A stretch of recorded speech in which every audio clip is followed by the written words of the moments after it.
Bom, diretamente de Boston aqui, nós temos Cesar Hidalgo. Primeiro, eu queria agradecer o Cesar Hidalgo, professor do MIT. Eu tive a oportunidade, o privilégio de estudar com ele. Ele faz um trabalho que está ficando cada vez mais conhecido aí, de aplicação de redes neurais para desenvolvimento econômico e também planejamento de cidades. Ele está numa semana, um período mini sabático com a família dele, e ele topou mesmo assim nos atender de casa. A gente conseguiu conectar com a casa do Cesar Hidalgo, tá? E vocês devem ter visto, saiu uma reportagem na Veja dessa semana sobre ele, o livro que ele acabou de publicar, How Information Grows. E ele está numa correria, por isso que ele tirou essa pausa aí de alguns dias, e mesmo assim a gente foi invadir a casa dele. Vamos falar duas linhas de pesquisa. Uma linha vai apresentar uma compreensão sobre os aspectos das cidades. As cidades não são compostas só de pessoas, são compostas de edifícios e, de certa forma, elas podem ter consequências econômicas. Então, desenvolvemos a pauta de pesquisa tentando pensar como a construção de uma cidade afeta os cidadãos.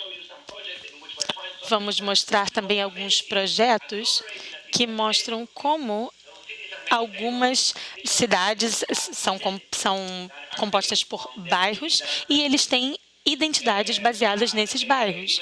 Mas, apesar da margem ser boa, estou tentando pensar que talvez essa questão do bairro talvez ainda não seja a melhor medida. Temos que pensar como é a provisão de amenidades em cada bairro para pensarmos em como vamos trabalhar com este conceito do setor privado ou se vamos conseguir pensar em como essas localidades são formadas. Então, eu vou compartilhar a minha tela e a primeira coisa que eu quero mostrar... Estão vendo a tela ao lado? Sim? Ok? E é um projeto de coleta de dados. Há mais ou menos 4 ou 5 anos, as cidades tinham uma imagem diferente, mas uma série de cidades e de vídeos estavam relacionados aos dados que nós tínhamos. Eu decidi, então, coletar os dados de forma diferente. A forma como nós coletamos os dados estão relacionadas ao ativamento de um serviço onde nós temos, neste caso, a imagem que está à sua direita, como vocês podem ver, e as pessoas que estavam participando clicavam ali e nós podíamos dizer... Está com mais ou menos a mesma imagem, pode parecer a mesma imagem, mas, eventualmente, você pode começar a coletar as preferências clicando na imagem e, então, nós recebemos 2 milhões de preferências. O que nós fazemos com elas? Bem, nós tentamos pensar na preferência, o resultado no Rio de Janeiro ou São Paulo acaba ficando muito mais baixo. Então, no final da escala, por exemplo, cidades como Copenhague ou outras teriam uma outra medida. Mas isso é uma das coisas que nós podemos fazer. Mas aí o que nós decidimos é que esse método de coletar informação, apesar de coletar muitos dados, nós poderíamos, então, ganhar acesso e uma percepção melhor. Tem vários estudos que eles estão fazendo hoje de como aplicar redes para desenvolvimento econômico. Ele mostrou esse que é um bem específico, que a gente fala de segurança em cidade. Segurança é um tema que está impactando várias áreas que nós discutimos aqui. Então, ele mostrou isso, que ele já tem um banco de dados com mais de 1 milhão de dados, de percepções de pessoas, comparando imagens e dizendo o que é segurança para uma pessoa, né? Porque hoje a gente foca a segurança nos dados técnicos e que são muito corretos, a gente olha taxa de homicídio, taxa de furtos, mas tem outras coisas que são muito importantes para as pessoas também na percepção de segurança. Então, nesse banco de dados, através das comparações de ambientes, físicos, concretos, o perfil das ruas, dos quarteirões, eles chegaram a conclusões muito interessantes de outras questões que são importantes para a segurança e que nunca tinham sido endereçadas com essa perspectiva. E aí era um pouco do que ele estava mostrando ali, e mostra que as nossas cidades brasileiras, no ranking desse banco de dados, estão muito baixas, muito mal avaliadas, e isso comparando, eles colocaram as mesmas fotografias com pessoas do mundo inteiro. Então, a gente está muito mal no ranking, e tem exemplos de outras cidades que estão muito bem no ranking, que era um pouco do que ele estava mostrando ali, além dos indicadores típicos que a gente utiliza. Uma outra ferramenta que ele ia mostrar um pouco ali, que a gente tem utilizado muito nesse trabalho, e quando vocês saírem aqui no intervalo e na hora do almoço, a gente vai ter as galerias ali nas TVs com vários dados sobre o Rio de Janeiro, sobre outras cidades do mundo inteiro. E aí a gente utilizou o material dele, que foi feito junto com o André Barrens, que vai ser um dos nossos palestrantes aqui e vai mostrar também, que é o Data Viva. O que eles fizeram? Mapeamento de dados públicos, através de fontes como a Receita Federal e a RAIS, para entender como é que se distribui em cada uma das nossas cidades, não só os setores econômicos, por PIB e por salários, mas também por ocupações. E a gente consegue ver numa granularidade muito grande, até no nível da CEP, como é que se distribuem os empregos na cidade. E, além dos empregos, como é que se distribui a formação das pessoas? Porque a gente começa esse planejamento que a gente está falando aqui para frente, a gente precisa pensar quais são os setores econômicos mais promissores. Mas aí, como é que o Estado pode ajudar a promover esses setores? Uma das questões que a gente trabalhou aqui é a questão da educação profissional. Então, essas ferramentas ajudam a gente a colocar dados na prática, que é, por exemplo, se eu consigo entender para o setor de turismo que a gente falou aqui, quais são exatamente as habilidades, as ocupações que eu preciso ter na cidade para esse setor ser bem-sucedido, a gente consegue entender, então, como é que a gente consegue articular com o Senai, com outras organizações, quais são os tipos de formação que eu preciso desenvolver na cidade. E aí o gestor público ele passa a ser um articulador desse processo, juntamente com o setor privado, o setor social, mas pensando no futuro com números e dados de uma forma muito precisa e clara. E esse projeto já está disponível e a gente tem utilizado bastante, vocês vão ver nas galerias ali, a gente comparou como é que foi a evolução do Rio de Janeiro nos últimos 10 a 15 anos, no perfil não só econômico dos setores, mas também de ocupações e de renda. Isso traz várias conclusões importantes para a gente. Um dos pontos que eu já ouvi o Pedro Paulo citando algumas vezes é como, por exemplo, a área de construção civil cresceu. E ela está associada a um momento muito específico, que foi esse momento de concentração de investimentos na quantidade de obras que teve na cidade, inclusive pelo momento olímpico. Agora, qual que é o impacto disso para a gente, pensando agora no futuro? Porque as obras olímpicas acabam ano que vem. E aí a gente está falando de, somente nas obras olímpicas, mais de 20 mil trabalhadores empregados. E esses trabalhadores, a partir do ano que vem, como é que a gente realoca essa mão de obra disponível, esse trabalhador, pensando no futuro? Então, é uma forma de linkar não só a discussão que a gente estava tendo aqui de crescimento econômico pela visão de PIB, prosperidade, mas também pela visão de oferta de oportunidades para o trabalhador, de aumento de renda da população e de requalificação da população também, que esse processo ele precisa acontecer não só no médio e longo prazo, mas também no curto prazo. E aí a gente começou mostrando com essa inspiração de como é que esses dados, através dessa teoria de rede, podem ser utilizados. Já tem muito dado pronto, que a gente só precisa reorganizar de uma forma diferente, e os insights são completamente diferentes. Então, eu convido vocês a darem uma olhada agora na galeria, que eu acho que vai ser muito importante. E se a gente conseguir reconectar... Olha lá, reconectamos. Vamos lá, Cesar. Está ouvindo a gente? Can you hear us? Yeah. Can you see me again? We don't see you, but we see your screen, and we hear you very well. So maybe we... Yeah.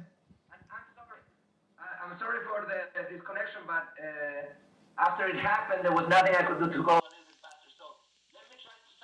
Eu vou tentar resumir, então, os dois pontos que eu estava tentando falar. Eu estava mostrando como nós quantificamos as percepções e decidíamos, então, quais eram as cidades mais seguras e menos seguras. E, então, fizemos um outro projeto onde desenvolvemos algoritmos computacionais para codificar. Então, este ano, nós temos 300 mil pontos em Nova York que foram avaliados. Nós tínhamos 2.000 imagens originalmente. O que nós fizemos foi pegar essas imagens e treinamos o computador para ajudar a detectar quais imagens pareciam seguras e quais pareciam inseguras. E então, nós mostramos, por exemplo, esse lugar aqui que parecia não ser seguro e foi descoberto por um computador.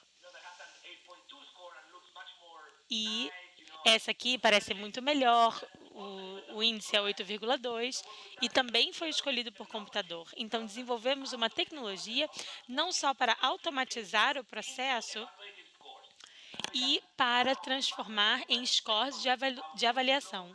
E então, agora podemos dizer qual é o tipo de bairro nós temos. E estamos estudando várias coisas. Nós temos conseguido mostrar que a percepção humana tem uma correlação com crimes que vai além do que nós já falamos sobre renda e população, e a percepção afeta esse tipo de comportamento. E, por outro lado, nós estamos percebendo o processo pelo qual os bairros mudam com o tempo.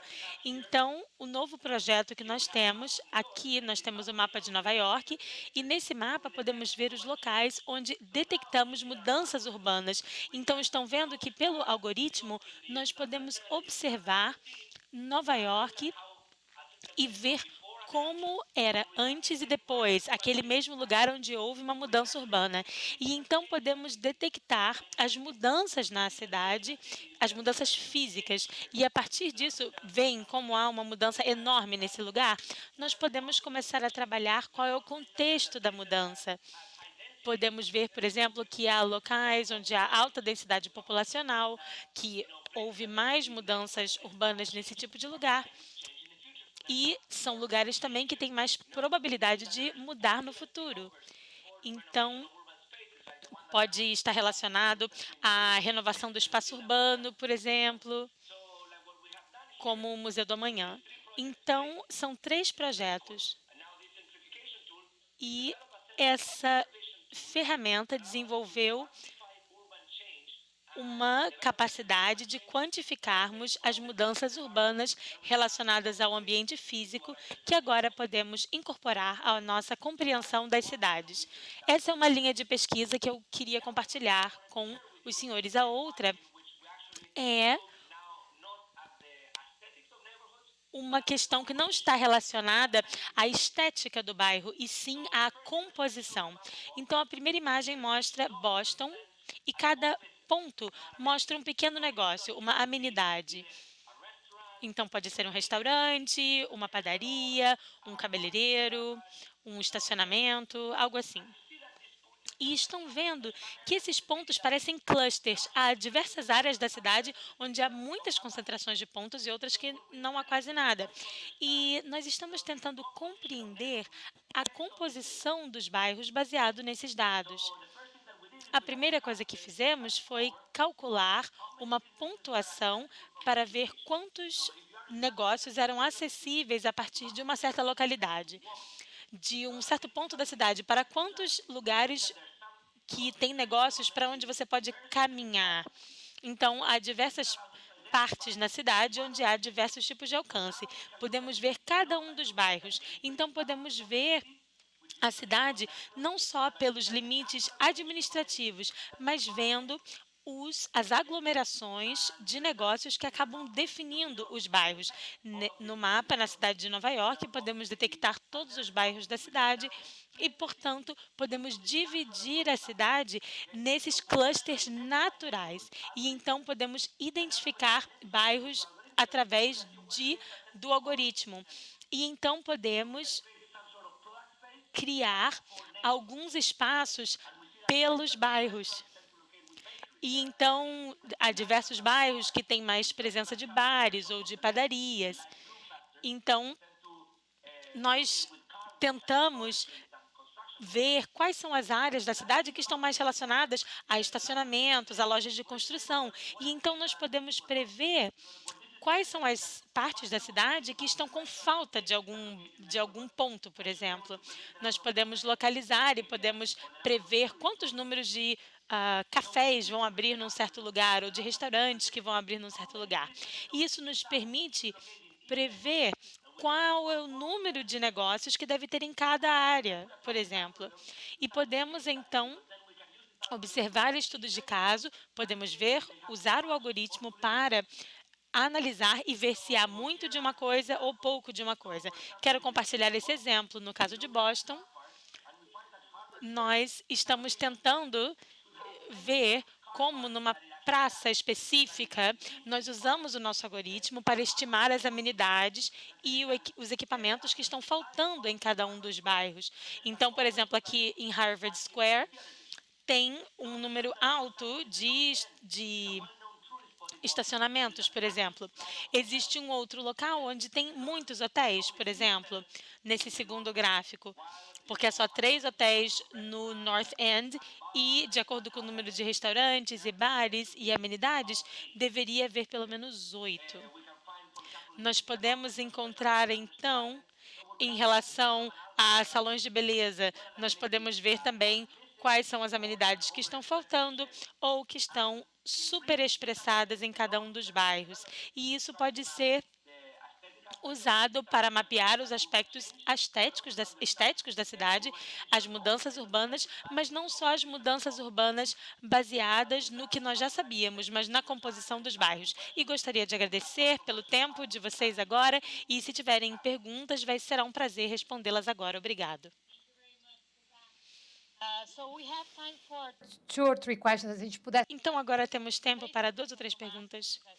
para a gente fazer para ele, a gente fecha para ter 10 minutinhos de intervalo para vocês também. Então, vamos lá. Alguma pergunta, comentário?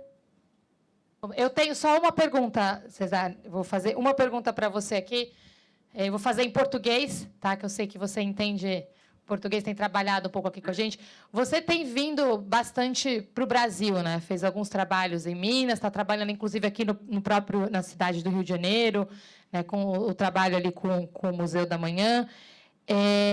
Um ponto que a gente tem discutido, né, aqui, e vai ser discutido amanhã também, é sobre a questão da situação da cidade geograficamente. A gente tem um centro hoje, né, que ele não é no centro. O centro é mais perto do porto, né? Se você for pensar da região do mar ali. E a cidade ela é longa e faz com que todos os cidadãos se desloquem e cruzem a cidade inteira para chegar no centro aqui, né? Então, a gente está tendo uma discussão que é econômica e também de planejamento urbano, que é como é que a gente redefine, aí pensando no futuro, se essa cidade deve ter um centro só, deve ter vários centros. Dos trabalhos que você tem feito aí, como é que a gente poderia aplicar algumas das ferramentas para poder pensar isso para o Rio de Janeiro, né? E primeiro, se tem uma resposta certa para isso, e 2, como é que a gente pode aplicar um pouco dessas teorias para pensar de uma forma mais viável economicamente e também no ponto de vista urbano? Bem, deixa eu ver se eu entendi bem a sua pergunta. Seria como pensar quantos centros a cidade deveria ter e podemos utilizar as nossas ferramentas para determinar isso? Sim, essa é a minha pergunta. Bem, uma das coisas que eu não mostrei, mas que estamos vendo nesse projeto de amenidade, seria a distribuição dos clusters. E o que parece é que as cidades estão organizando diversos centros, pelo menos nas 47 cidades onde nós já fizemos o estudo. Então, quando eu penso nos dados, técnicas, acredito que temos que pensar nas estruturas naturais que nós já temos. E aí podemos avaliar se uma cidade como o Rio, por exemplo, precisaria de vários centros. Na minha experiência, pelo menos, o centro ele fica numa parte da cidade que é importante, mas há muitas outras coisas que acontecem mais perto das praias e nas outras partes da cidade. Então, eu gostaria de saber, em cidades, por exemplo, como Nova York, Boston, São Francisco, que são cidades que têm um centro bem definido, será que nós encontramos a mesma situação no Rio? Bem, se nós não encontramos a mesma coisa no Rio, nós deveríamos aprender. Será que o Rio funciona bem como sistema ou será que seria melhor organizar de outra forma? Então, eu diria que o que nós podemos fazer com a nossa técnica seria fazer estudos comparativos que nos permitiriam ver como a nossa cidade está organizada agora e se isso satisfaz se isso está relacionado a como as outras cidades também são organizadas. Muito obrigada, César. Eu agradeço pelo seu tempo, apesar das suas férias, por ter aceitado o nosso convite para dar essa palestra. Muito obrigado, perdão pela falta de conexão ali no meio. Obrigado. Bye-bye.